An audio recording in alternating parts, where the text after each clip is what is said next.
গুম প্রতিকার এবং প্রতিরোধ আইন এবং মানবাধিকার কমিশন আইন বিশেষ কমিটি এই আইনগুলো বাতিলের সুপারিশ করেছে মাননীয় স্পিকার। কেমন করে যে নিজের গুমের শিকার ভুক্তভোগী, যে প্রধানমন্ত্রী নিজের টর্চারের শিকার, তারা কেমন করে এই আইন বাতিলের পরামর্শ দেয় মাননীয় স্পিকার? আমরা জানতে চাই। কিছু বাচ্চা ছেলেমেয়ে জীবন দিয়ে, চোখ হারিয়ে, পা হারিয়ে ফ্যাসিবাদকে বিতাড়িত করে আমাদেরকে আবার দুনিয়ার আলো দেখার সুযোগ করে দিয়েছে।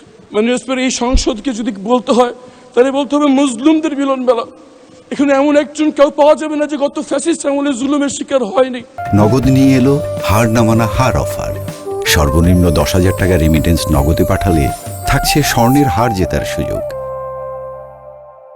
আমি গুমের ভুক্তভোগী যারা ফিরে আসছে তাদের পক্ষ থেকে, গুমের ভুক্তভোগী পরিবারদের পক্ষ থেকে একটি বিষয়ের দৃষ্টি আকর্ষণ করছি। আমরা স্তম্ভিত হয়ে লক্ষ্য করছি আমাদের সাথে যা করা হয়েছে, এই জুলুমদের এই বাংলার মাটিতে আর কোনোদিন না হয় সেই নিশ্চিত করার জন্য যে দুটি আইন করা হয়েছিল, গুম প্রতিকার এবং প্রতিরোধ আইন এবং মানবাধিকার কমিশন আইন বিশেষ কমিটি এই আইনগুলো বাতিলের সুপারিশ করেছে মাননীয় স্পিকার। কেমন করে যে নিজের গুমের শিকার ভুক্তভোগী, যে প্রধানমন্ত্রী নিজের টর্চারের শিকার, তারা কেমন করে এই আইন বাতিলের পরামর্শ দেয় মাননীয় স্পিকার? আমরা জানতে চাই কাদের কাদের। ধন্যবাদ মাননীয় স্পিকার, শুধু একটি কথা বলে শেষ করছি।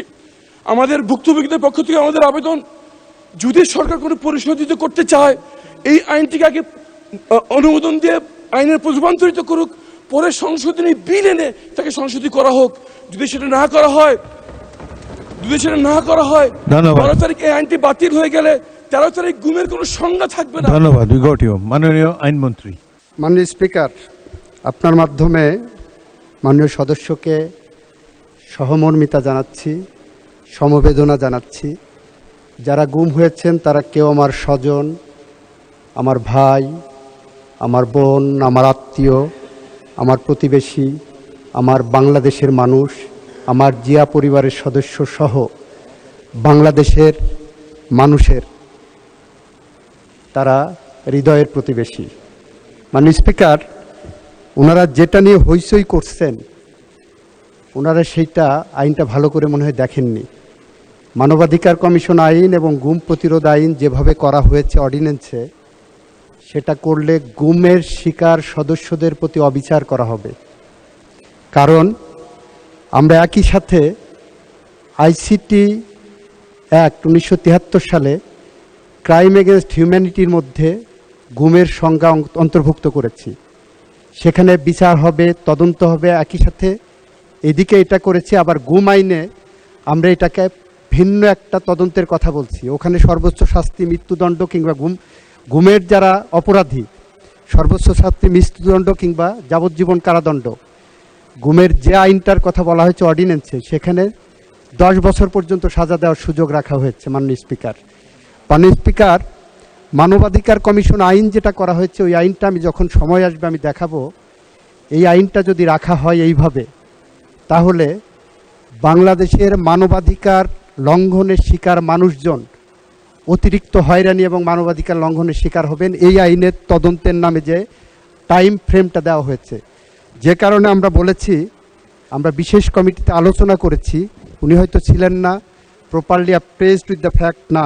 আমরা বলছি এই দুইটা আইনে আরও বেশি যুগোপযোগী, আরও বেশি জনকল্যাণমুখী, আরও বেশি ন্যায় বিচার নিশ্চিত করার জন্য আমরা এই সেশনের মাঝামাঝি বা পরবর্তীতে অংশীজনদের সাথে আলাপ আলোচনা করে পরবর্তীতে সুনির্দিষ্টভাবে বিল আনব, যাতে করে অপরাধীরা কোনোভাবেই ছাড়া না পায়।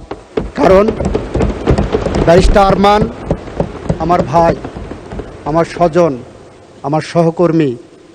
উনি দীর্ঘদিন ধরে যেভাবে গুমের শিকার হয়েছিলেন এবং এভাবে বাংলাদেশের 700-র বেশি মানুষ গুমের শিকার হয়েছিলেন, তাদের মধ্যে আমাদের মাননীয় স্বরাষ্ট্রমন্ত্রী এখানে আছেন।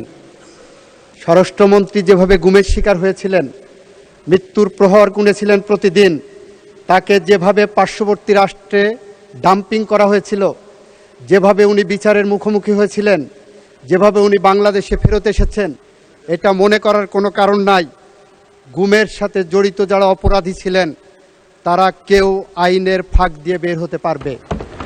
সে কারণেই আমরা বলেছি, গুমের আইনে যে সাজা প্রেসক্রাইব করছেন, গুমের আইনে যে তদন্তের পদ্ধতির কথা বলেছেন, আর আইসিটি অ্যাক্টে যে গুমের ক্রাইম এগেনস্ট হিউম্যানিটির কথা বলেছেন, দুইটার মধ্যে যাতে সাংঘর্ষিক কোনো অবস্থা বিরাজমান না থাকে সে কারণে এই আইনগুলো আমাদের যাচাই বাছাই করা দরকার। গুম আইনে আবার মানবাধিকার কমিশন আইনের তদন্ত সংস্থাকে রেফার করা হয়েছে। এই সবগুলো আমাদের যাচাই বাছাই করতে হবে এবং আমি আশা করব যাচাই বাছাইয়ের যে প্রক্রিয়া হবে সেই প্রক্রিয়ায় ব্যারিস্টার আরমান সহ এই সেক্টরে যারা ভুক্তভোগী হয়েছেন তারা সদস্য হিসেবে থাকবেন এবং তাদের মতামত দেবেন। আপনাকে ধন্যবাদ মাননীয় স্পিকার। বিষয়টি অত্যন্ত গুরুত্বপূর্ণ, যেটি জনাব আরমান রেইজ করেছেন। আইনমন্ত্রী আশ্বস্ত করেছেন যে গুম নিরোধের জন্য কঠিন একটি আইন পরবর্তীকালে আনা হবে। এই সংসদ 5 বছরের জন্য নির্বাচিত হয়েছে এবং গুমের শিকার অনেক বিশিষ্ট ব্যক্তিবর্গ, নিরপরাধ রাজনৈতিক কর্মীরা শিকার হয়েছে। আমরা আশা করব সরকার এবং সরকার দলীয় সদস্যবৃন্দ, বিরোধী দলীয় সদস্যবৃন্দ মিলে এমন একটি কঠিন আইন করবেন যাতে করে ভবিষ্যতে কোনো নাগরিককে গুমের শিকার হতে না হয়।